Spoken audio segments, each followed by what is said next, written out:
My forehead looks shiny. Hey, let's go. Look at it. What time is it? Uh, Oh, I thought you were looking at the time. no, I was looking at the score. It's Oh, 85. double up. Oh, we gonna have to just edit the video. Yeah. Okay. All right. Well, duh. How else we gonna do it? All right, it's recording, right? All right. Yep. Yeah, okay. Action. Oh my goodness. All right, here we go, y'all. All right. Yeah, that should be good. Let me see. I can tighten this up a little bit. Good. All right.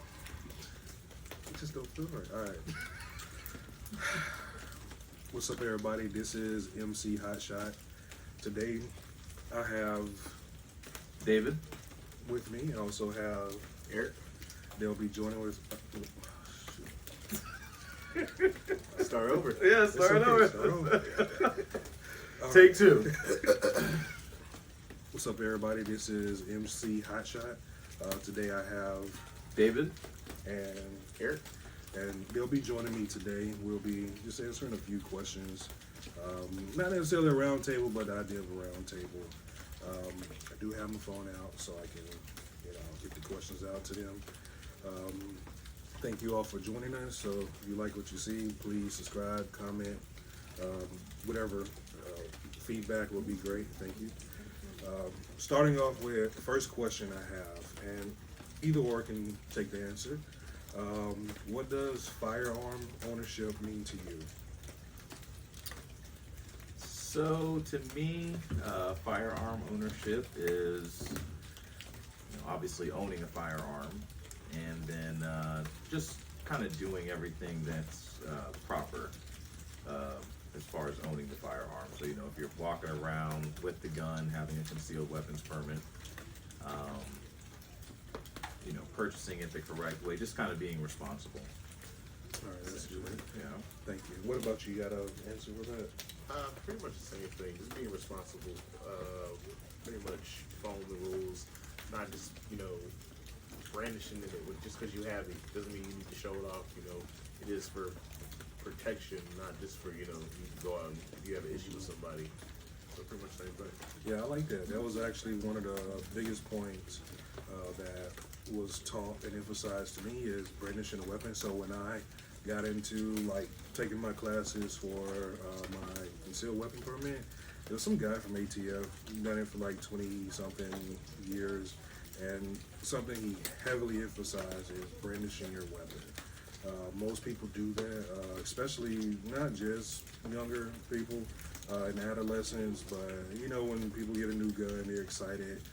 They're happy to show it off, brandish it, or even to the extreme of there is a sense of danger or urgency or something imminent coming up. Not even necessarily imminent, just showing it off hey, that's my gun. What you want to do?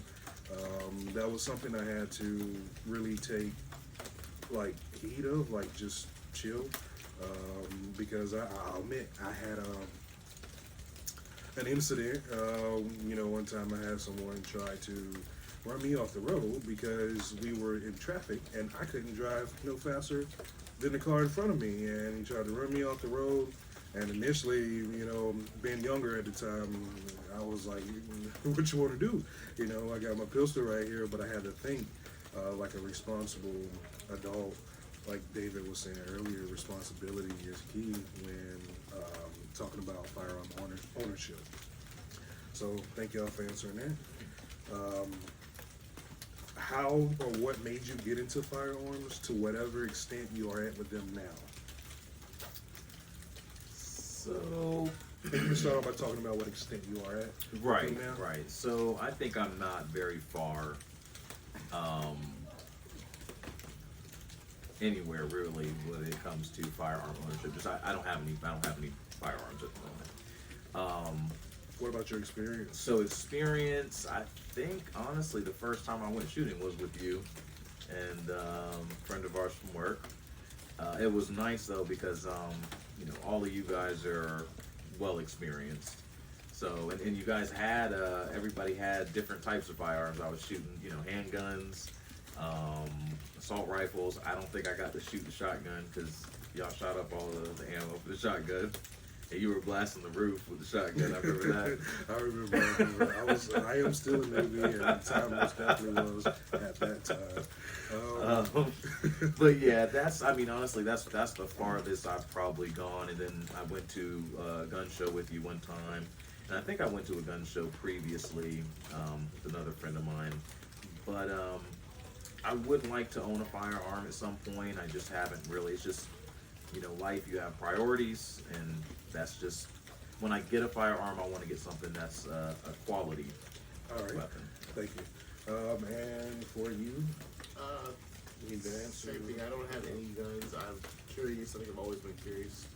My dad was a security police officer for a long time, so I've always been around guns. I've been to like shooting ranges and stuff like that, but I've never shot one myself or just kind of went to gun shows or anything like that. But I am still curious and want to hopefully one day soon own one. Thank you for that. So really think about this next question, right?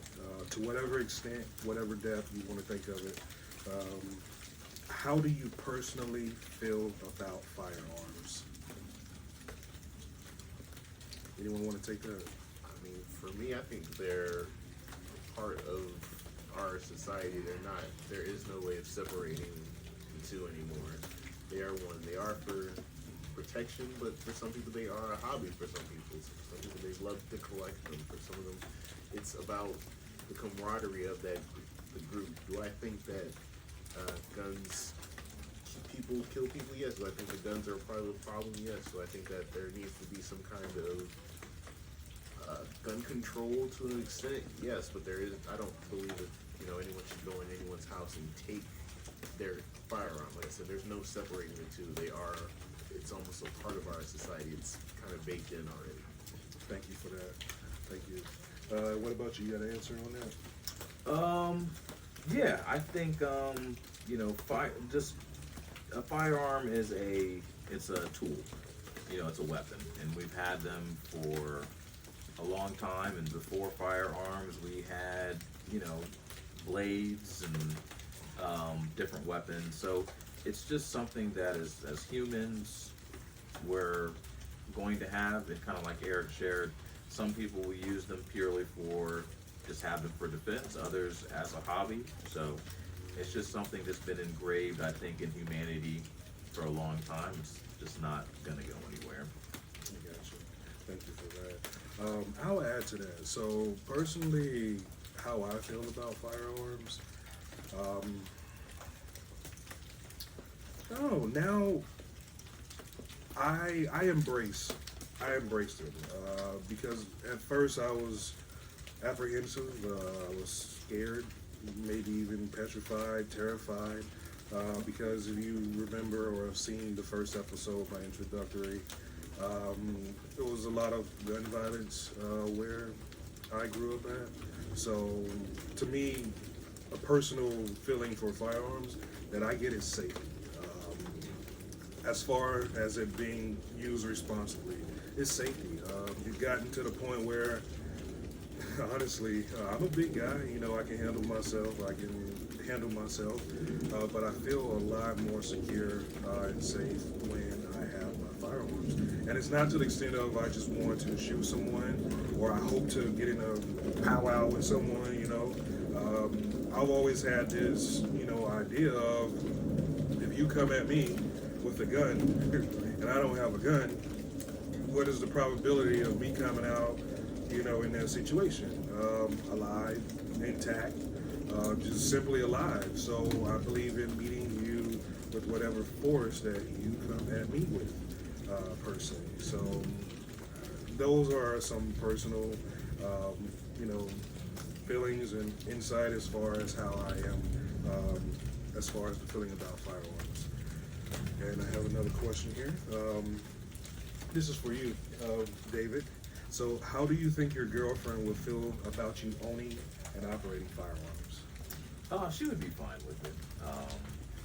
She understands kind of what we were just talking about. It's used as a tool for defense. We live in a day and age where it's kind of necessary to have protection like that. I always, one of the major things that kind of makes me want to get a firearm is kind of traveling.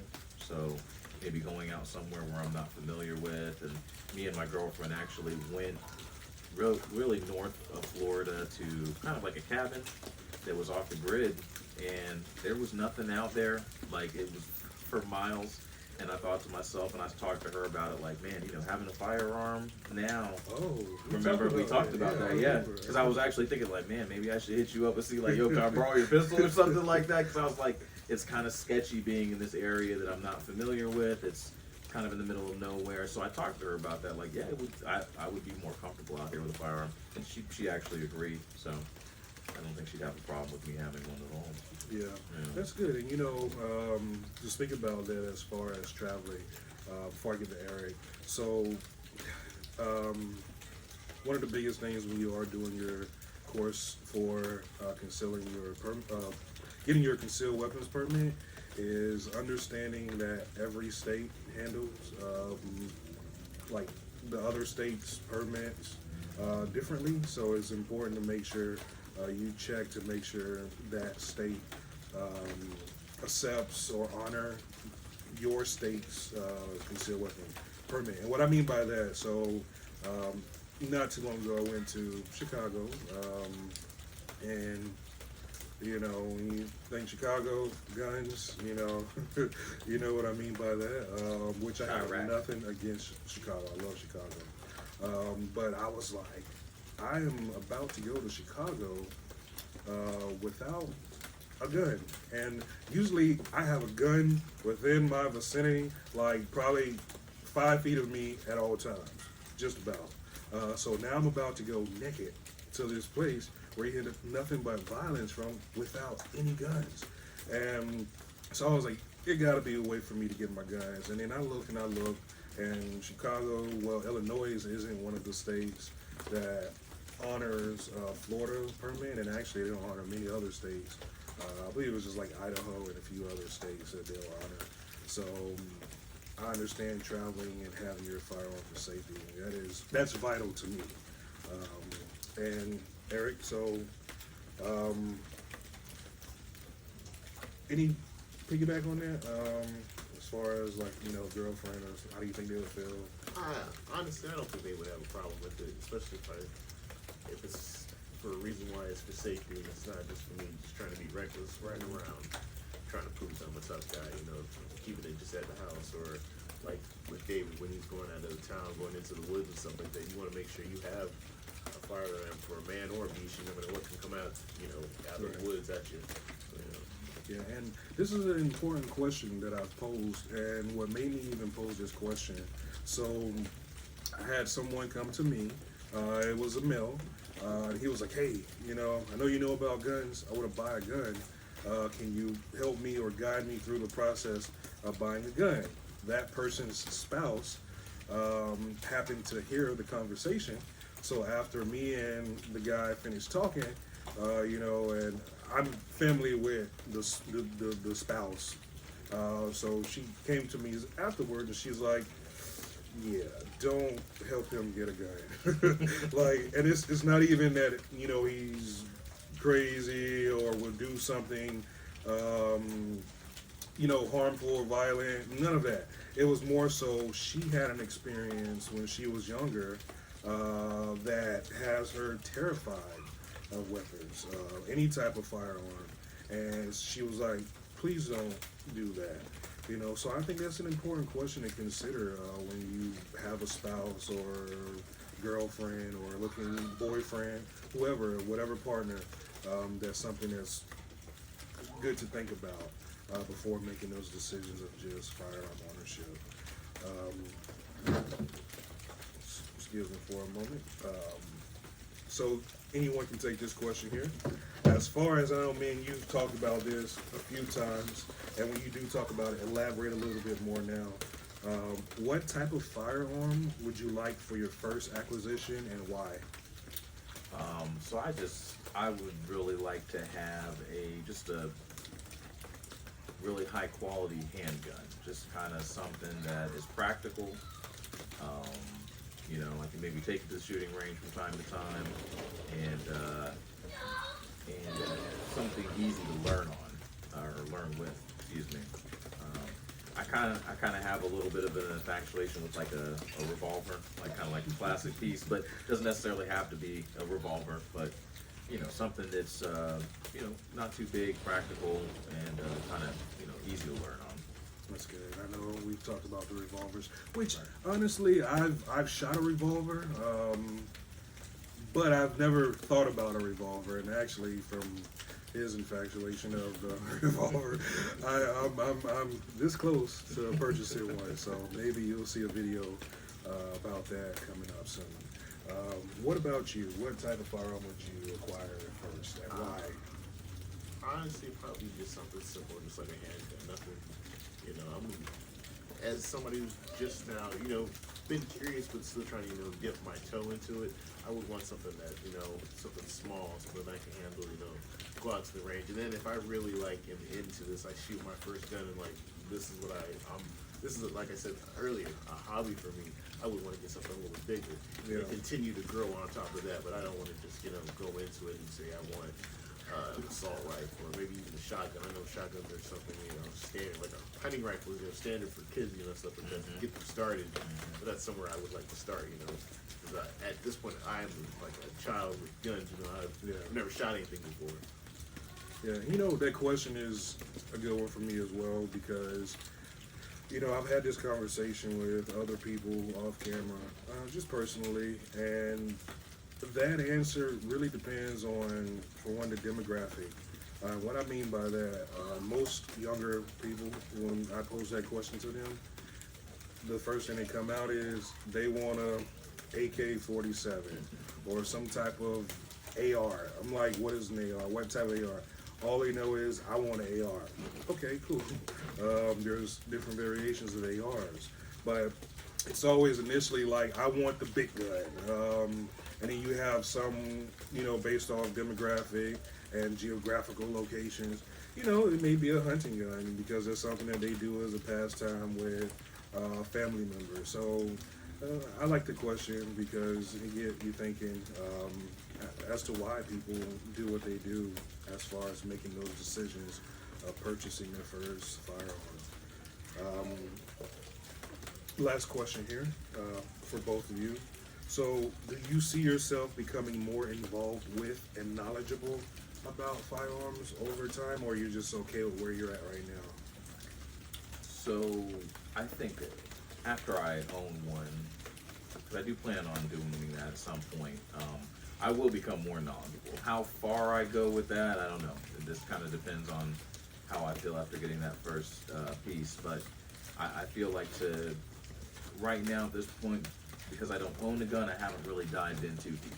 But after owning one, I'm definitely going to want to learn some things. And, you know, again, like we were talking about in the beginning, I want to be responsible, do things proper. So I'll definitely, you know, I'll go a little farther after that. I don't know how far. It might not be like you know, you stacking up like Rambo. But also, like Eric said, you know, if I do kind of like it, I could see myself getting something bigger.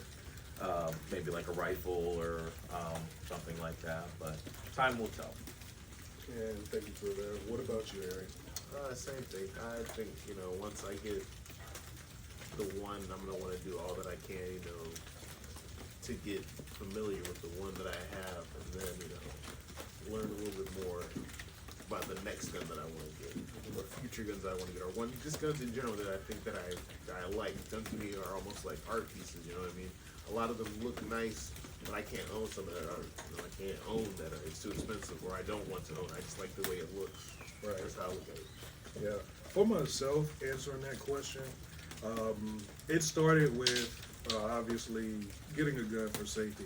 But when I got the gun, I actually didn't know anything about the gun as far as point and shoot, you know. And the gun I first purchased, which I've showed that in my first video, the Smith & Wesson MMP, the 40 Shield, the compact one. It didn't even come with a safety on it. So first and foremost, I was I was a bit, I don't even know how to explain it. I was low key like, afraid that anything I do, you know, I thought all firearms have a hair trigger. You just blow it and boom, it goes off. So I was afraid that, you know, without it having that safety, something would happen, something good. Well, that's not good, I should say. Apologize about that. So it was in me to learn more about guns. I started looking up other guns, safety features, you know, as far as the thumb safety, the regular safety that you just flick with your finger up by the slide, and even just the little locks that come with your guns or firearms that you can, you know, put it in, lock it up, secure it away. Stuff like that fascinated me. Now, what caused my curiosity to increase as far as knowing more was playing, honestly, video games. So you play your Call of Duty. I play the realistic shooting games. So the Call of Duty, the Rainbow Six, Tom Clancy games, and getting on there and customizing my weapon to do what I wanted to do. That also helped me with like being more knowledgeable and wanting to be more knowledgeable. And as far as involvement, like I would say I'm involved heavily on the heavily side, but I'm not an enthusiast per se. So I don't know everything about guns, all of the different intricate parts of the weapon. I know the basics. I know enough to do what I have to do as far as being responsible, taking care of the firearm, and just, you know, upkeeping and having a weapon the way it should be. Well, it could be used as a weapon, but just having that firearm the way it should be. And I do foresee my knowledge expanding as I do more of these videos, which I'll be bringing forth reviews on different firearms that I purchased, from handguns to long guns, shotguns, probably everything except for like sniper caliber type weapons. Rocket launchers. Or rocket launchers. Although they have really nice old I'll call them artifacts in Shooter's World for you to view. But you know, I'm even interested in the flamethrower, classic firearms. They always promote the flamethrower, and I thought maybe it would be cool to purchase that and do an example of utilizing that on one of these videos. So stay tuned. Thank you all for tuning in to this video. If you like, again, subscribe, comment, you know, thumbs up, thumbs down, let me know what's up. And I look forward to seeing you all on the next episode. The next episode, I'll be unboxing a piece that I bought for the 300 blackout build that I was telling you all about in the previous videos. So thank you all for tuning in. This is MC Hotshot. I have here with me David and Eric, my close friends. Just wanted to get them on the camera, and thank you all for joining me today. Thank you. Thank you. All right. Take care. All right, that was cool. That's pretty good. Fucking late though, see. You saw you drop your. Yeah, so I was like, oh, well, that's good. I almost started laughing when I saw it drop. Let me get that button. I just want to talk briefly, and then I can get you.